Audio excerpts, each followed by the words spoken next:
Check check mic check. Acting acting बढ़िया करती है भैया तू। हाय गाइस, तो आप सब कैसे हो? मुझे उम्मीद आप अच्छे होंगे। मैं भी ठीक हूँ। तो मैंने आपको जैसे बताया था लास्ट पार्ट में कि क्या मैं पापा के साथ मूवी देखने गई, वो क्वेश्चन था। एंड उसका आंसर है मैं गई। मैं रेड 2 देख के आई हूँ, अजय देवगन वाली, और वो अच्छी मूवी है। थोड़ी बोरिंग लग रही थी मेरे को, क्योंकि कुछ ऐसा नहीं था कि कुछ बहुत यूनिक स्टोरी है, ऐसा कुछ नहीं था। लेकिन मैं आपको वहाँ की मेरी एक स्टोरी सुनाती हूँ जो कि मुझे बहुत डिसअपॉइंटिंग लगी, मुझे सेम टाइम अच्छी भी नहीं लगी वो बात। उसमें क्या हुआ कि हमारी जो सीट्स थी वो वहाँ पे ऑलरेडी कोई बैठा था, ठीक है। तो हमने सोचा उसके आगे वाली खाली, हम उधर बैठ जाते, हम उधर बैठ गए। फिर जिनकी वो सीट थी वो आए, फिर उन्होंने देखा हम लोग बैठे हैं तो वो लोग साइड में बैठ गए। फिर शायद उनकी जगह पे कोई और आ गया होगा। फिर उन्होंने, बल्कि पूरा हॉल खाली था, लेकिन फिर भी वो हमारे पास आए। वो बोलते हैं नहीं ये हमारी सीट है। मेरे पापा को मैं पता नहीं कितने सालों बाद, पता नहीं गए नहीं है वो थिएटर्स में। हम भी अभी, मैं भी जब कॉलेज आई हूँ तब मैंने जाना शुरू कर किया है, लेकिन मुझे ये चीज़ बिल्कुल अच्छी नहीं लगी। मतलब मेरे तक होता है तो मैं लड़ लेती हूँ वगैरह वगैरह, लेकिन मेरे पापा के साथ ही बात हुई तो मुझे ये चीज़ अच्छी नहीं लगी। क्योंकि मैं चाहती थी पापा, मतलब शायद पापा इतना नहीं सोचते, लेकिन मैं शायद ज़्यादा ओवर थिंक करती हूँ चीज़ों पे, तो वो चीज़ मुझे बिल्कुल नहीं अच्छी लगी। फिर थोड़ी देर बाद में वो लोग वहाँ से उठ के कहीं और बैठे थे। कुछ सेंस नहीं बनता इस बात का।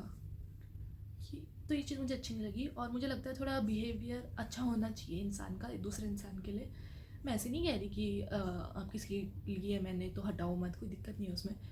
लेकिन अगर पूरा थिएटर खाली है तो हमने भी थोड़ा वो करा ना, एडजस्ट किया ना, जहाँ सीट मिली वहाँ बैठ गए। तो आप भी कर सकते हो वो चीज़, उसमें कोई दिक्कत नहीं थी, लेकिन नहीं किया ना उन्होंने सब। तो मुझे ये चीज़ पता लगी कि मेरे पापा एक बहुत अच्छे इंसान हैं, और उन्होंने मुझे भी शायद पूरी कोशिश करी है एक अच्छा इंसान बनाने की। बस मैं यही बोलने आई थी। बाकी मैं ये बताना चाहती हूँ, पापा के साथ आज मज़े आए। आज पापा के साथ मूवी देखने गए, खाना खाया, उनको मैंने मैकडी से पिलाया वाटरमेलन कूलर पिलाया, फिर एक कोल्ड कॉफ़ी ली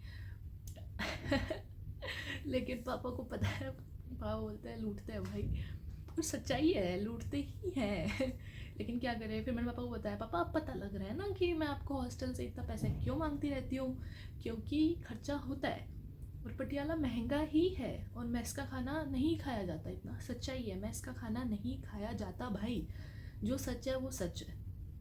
अब मेस वाले ऐसे तो है नहीं कि पैसे वापस देते, नहीं, रहना है हॉस्टल में तो खाओ मेस का, नहीं खाना तो पैसे तो देने ही पड़ेंगे।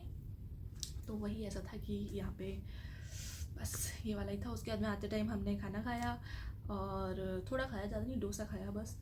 फिर पापा भी चले गए, उनकी डायरेक्ट बस है, और आते टाइम उनको बहुत दिक्कत हुई। वैसे दिक्कत नहीं हुई, लेकिन बस बहुत चेंजेस करनी पड़ी उनको।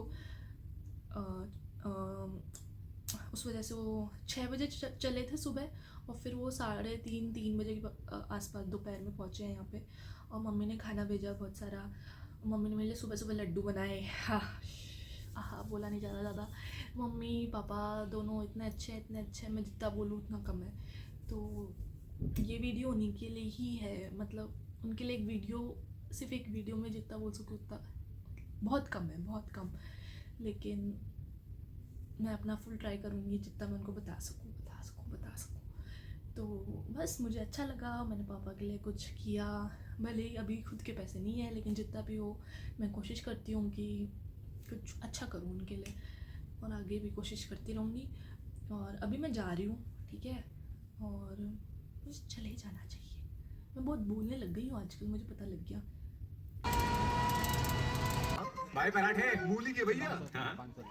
और मीठे में नहीं, मैं तो भूखी नहीं है। जलेबी चलेगी। सेहत की किसी को पड़ी नहीं, मुंह नहीं मेन्यू कार्ड है। अरे भाभी अपने हैं, इनकी फरमाइश से नहीं रखेंगे तो और। ठीक है, अब मैं जा रही हूँ, आप सब अपना ध्यान रखना, और मैं तो रखूँगी अपना। बाकी मेरे एग्ज़ाम्स आ रहे हैं तो मुझे पढ़ना है। Bye bye.